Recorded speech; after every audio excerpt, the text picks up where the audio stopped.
నా దగ్గరికి ఈరోజు ఒక 63 ఇయర్స్ ఓల్డ్ ఫీమేల్ వచ్చారండి. 3 మంత్స్ బ్యాక్ కూడా వచ్చారు. ఆవిడ డయాబెటిస్ ఉంది, హైపర్‌టెన్షన్ ఉంది, కొలెస్ట్రాల్ ఉంది. అప్పుడు ఆవిడ లెవెల్స్‌కి బట్టి మెడిసిన్ పెట్టి నేను 2 మంత్స్ తర్వాత ఫాలో అప్‌కి రమ్మన్నాను. ఆవిడ 3 మంత్స్‌కొచ్చారు. Already reports చేయించుకొనొచ్చారు.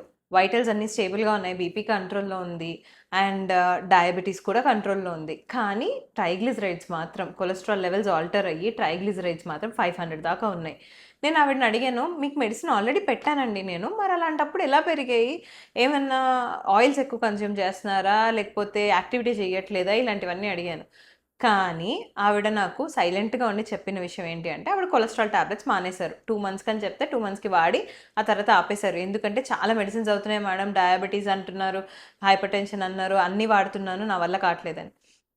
కొలెస్ట్రాల్ ఎక్కువుండడం వల్ల బ్రెయిన్ స్ట్రోక్స్ రావచ్చు, హార్ట్ అటాక్స్ రావచ్చు, బ్లడ్ వెసల్స్‌లో కింద క్లాట్స్ ఫార్మ్ అయ్యి మనకి పెరిఫెరల్ ఆర్టరీ డిసీజ్ అని అల్సర్స్ ఫార్మ్ అవ్వచ్చు. ఇవన్నీ కాంప్లికేషన్స్ ఆవిడకి తెలియదు. సో, ప్లీజ్ డాక్టర్ చెప్పారు అంటే ఖచ్చితంగా మెడికేషన్స్ వాడండి. లేదంటే డౌట్స్ ఉంటే డాక్టర్‌ని అడగండి.